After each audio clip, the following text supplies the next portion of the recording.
The sound of a coffee mug shattering against Italian marble echoed through the penthouse office. Victoria Chen, CEO of Horizon Innovations, stood frozen, her usually composed face a portrait of shock as 3 words from James Sullivan's mouth rewrote everything she thought she knew about her life. She's your daughter.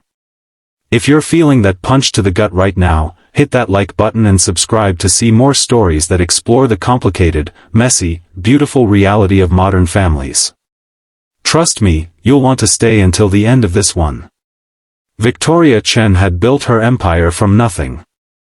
At 38, she commanded a tech company valued at billions, with offices in 12 countries and over 5,000 employees.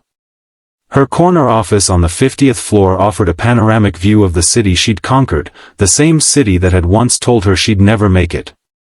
What Victoria didn't have was a family. She'd made her choice 15 years ago, career over everything else. It was a decision that haunted her quiet moments, but one she'd convinced herself was necessary.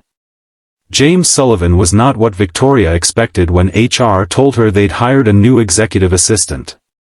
At 35, he was older than most in his position, with a quiet confidence that didn't waver under her infamous scrutiny. More surprising was the mention of his 6-year-old daughter, Lily, in his application. Single parents rarely survived Victoria's demanding schedule. "I need someone available 24/7, Victoria had said during his interview, her voice cool and clinical. James had simply nodded. "I understand the requirements, Ms. Chen. My daughter and I are a package deal, but I assure you, my work will never suffer." Something in his unwavering gaze made Victoria give him a chance. Perhaps it was curiosity about a man who seemed so unapologetically devoted to both career and fatherhood, a balance she'd convinced herself was impossible. Within 3 months, James had proven himself indispensable. He anticipated her needs before she voiced them, handled difficult clients with diplomatic ease, and somehow managed to be a present father to Lily. Victoria found herself increasingly fascinated by this contradiction. The first time Lily visited the office was during spring break. James had apologized profusely, his regular sitter was sick, and school was closed. Victoria had waved away his concerns, more interested in meeting this child who shared her father's warm brown eyes. "Hello, Ms. Chen," Lily had said, extending a small hand with surprising formality. "Daddy says you're the boss of everything." Victoria had laughed genuinely for the first time in months. "Not everything. Just this building."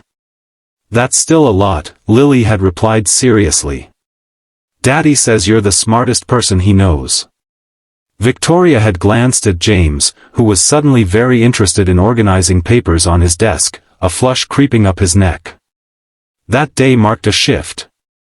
Victoria found herself making excuses to check on James and Lily throughout the day. The little girl had set up camp in the small conference room adjacent to Victoria's office, coloring quietly and occasionally asking Victoria thoughtful questions about her work. "Why did you want to be the boss?" Lily had asked over a shared lunch of takeout sushi. Victoria had been surprised to discover the 6-year-old's sophisticated palate. Victoria had considered the question more seriously than she would have for most adults. "I wanted to build something that would last. Something that would matter." Lily had nodded sagely. "Like families." The comment had struck Victoria with unexpected force. "Yes," she'd said softly. "Like families." Over the following months, Lily's visits became more frequent. Victoria found herself looking forward to them, even keeping a drawer of art supplies and books in her office for the girl. Employees whispered about the Ice Queen's unexpected soft spot, but Victoria didn't care. James never presumed upon this growing relationship. He remained professionally impeccable, though Victoria noticed the warmth in his eyes when she engaged with his daughter. Sometimes, she caught him watching them with an expression she couldn't quite decipher, something between gratitude and apprehension. 6 months into James's employment, Victoria found herself inviting them to dinner at her penthouse apartment, something she'd never done with an employee before. She told herself it was a thank you for James working through a holiday weekend to close a major deal. The evening had been surprisingly comfortable. Lily had explored Victoria's minimalist apartment with wonder, asking about the abstract art pieces and the view from the floor-to-ceiling windows. James had proven himself an excellent conversationalist outside the office, discussing books and films with an intelligence that matched Victoria's own. After Lily fell asleep on Victoria's sofa, James had opened up about his late wife, Sarah, who had died of cancer when Lily was just 2. "She made me promise to give Lily a full life," he'd said, his voice soft with memory. "Not just to survive, but to show her joy and purpose." Victoria had felt something shift inside her chest. "You've kept that promise beautifully." Their dinners became a monthly tradition. Then bi-weekly. Victoria found herself scheduling meetings around Lily's school events. She attended the girls' ballet recital, sitting awkwardly among parents who clearly recognized her from business magazines, feeling strangely vulnerable without her usual armor of corporate authority. When Lily had spotted her in the audience, her face had lit up with such pure joy that Victoria felt tears threatening, an emotion so foreign she almost didn't recognize it. The first time Lily called her mommy was at the Central Park Zoo on a Sunday afternoon. Victoria had taken them there on impulse, wanting to see Lily's reaction to the snow leopards, Victoria's own childhood favorite. "Mommy, look at the baby one," Lily had exclaimed, tugging on Victoria's hand. Victoria had frozen, looking to James in panic. He'd seemed equally shocked, his face paling. "Lily, honey," he'd started gently, but Lily had already moved on, racing toward the next exhibit with the mercurial attention span of childhood. That night, after Lily was asleep in the guest room of Victoria's apartment, when had she prepared a guest room specifically for a child, Victoria had finally asked the question. "James, why did Lily call me mommy today?" James had set down his wine glass, his hands visibly trembling. "Victoria, there's something I need to tell you. Something I should have told you from the beginning." Victoria had felt a chill of premonition. "What is it?"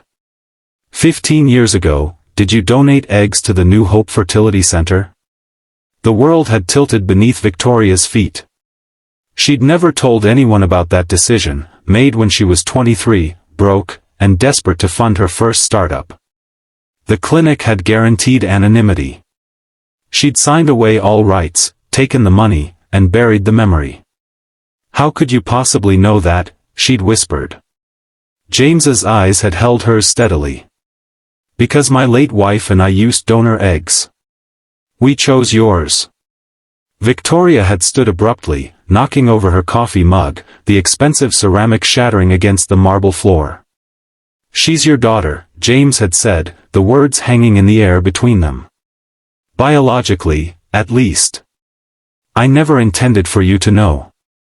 The agency guaranteed anonymity.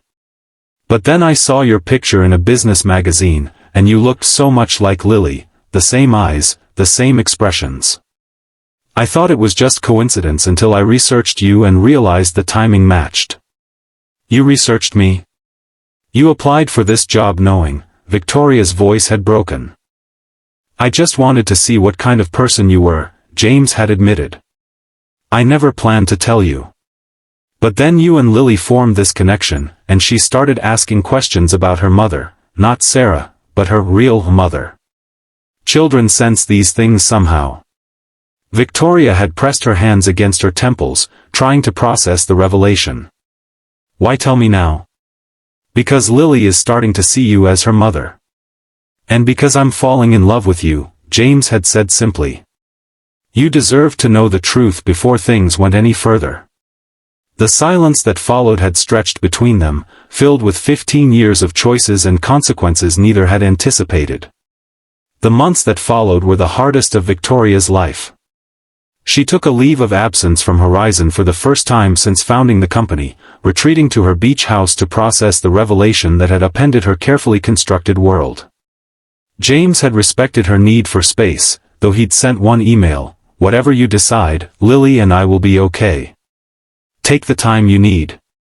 Victoria had spent days walking the shoreline, remembering the young woman she'd been at 23, ambitious, determined, and so certain that motherhood would only hold her back. She'd never regretted her decision to donate her eggs. It had seemed like a simple transaction. Someone else would get the family they wanted, and she would get the capital to pursue her dreams. Never once had she imagined meeting the child who carried her DNA, let alone falling in love with her before knowing the truth. More surprising was the realization that she had feelings for James, feelings that had developed gradually through late nights at the office, family dinners, and watching him parent Lily with such thoughtful devotion. After 3 weeks of solitude, Victoria had made her decision. She returned to the city and asked James and Lily to meet her at the Central Park Zoo, the place where everything had changed. "I'm not Lily's mother," she'd told James as they watched Lily feeding the sea lions. Sarah was her mother. She gave her life and love during those crucial first years. James had nodded, his expression carefully neutral. "But I would like the chance to be something to her," Victoria had continued. "Not replacing Sarah, but adding to the love in her life. If that's something you'd both want." James had taken her hand then, his eyes shining with unshed tears.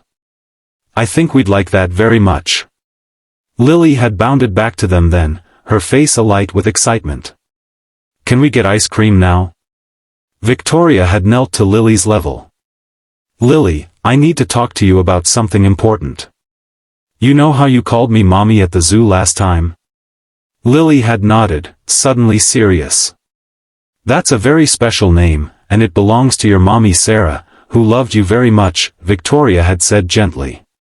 "But if you'd like, you could call me Victoria, or we could find another special name that would be just for us." Lily had considered this with the solemn deliberation only children can truly master. "Could I call you Mama V? That's different from Mommy." Victoria had felt tears spill onto her cheeks. "I would be honored, Lily." 1 year later, Victoria stood in the back of a small chapel, watching as Lily practiced walking down the aisle, scattering rose petals with meticulous care.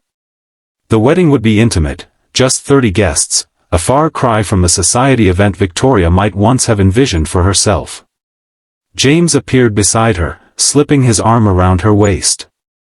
Having second thoughts about marrying into this chaos, he asked, nodding toward Lily, who was now demonstrating her petal-throwing technique to Victoria's bemused mother. Victoria leaned into his embrace. Not for a second. The journey hadn't been easy. There had been difficult conversations with lawyers about adoption and parental rights. There had been nights when Lily had cried for Sarah, and Victoria had learned to comfort without trying to replace. There had been board members questioning Victoria's new work-life balance and family-friendly policies at Horizon. But there had also been joy, profound and unexpected. Victoria had discovered that the capacity to build something meaningful extended beyond corporate empires to family dinners, science fair projects, and bedtime stories. "You know," James said quietly, "when Sarah made me promise to give Lily a full life, I think this is what she meant. Not just surviving, but finding joy again. Building something new." Victoria watched as Lily twirled in her flower girl dress, her face, so like Victoria's own, alight with happiness. "I think you're right." Later that night, after the rehearsal dinner, Victoria sat on the edge of Lily's bed for their nightly reading ritual. "Mama V," Lily said sleepily, "are you happy that you're my biological mother?" Victoria smoothed Lily's hair back from her forehead. "I'm happy that I'm in your life, Lily. Biology is just science. Family is something we build together, with love and choices, every single day." Lily nodded, satisfied with this answer. "That's what Daddy says too. Your daddy is a very wise man. Is that why you're marrying him?" Victoria smiled. "That's one of many reasons." As Lily drifted off to sleep, Victoria reflected on the strange, winding path that had led her here. 15 years ago, she had made a choice that she thought would free her to build her empire without the constraints of motherhood. She could never have imagined that same choice would eventually lead her back to family, not as a detour from her ambitions, but as their ultimate fulfillment. The empire she'd built would eventually fade into corporate history. But this family she was helping to nurture, this might be her most enduring legacy after all. Sometimes the families we create are more powerful than the ones we're born into. Sometimes the paths we choose to avoid certain destinies lead us right back to them in ways we never could have imagined. And sometimes, the most shattering moments in our lives are actually the beginning of something beautiful being rebuilt. If this story touched your heart, please like and subscribe for more content that explores the complex, messy, beautiful reality of modern families. Remember, it's never too late to rewrite your story.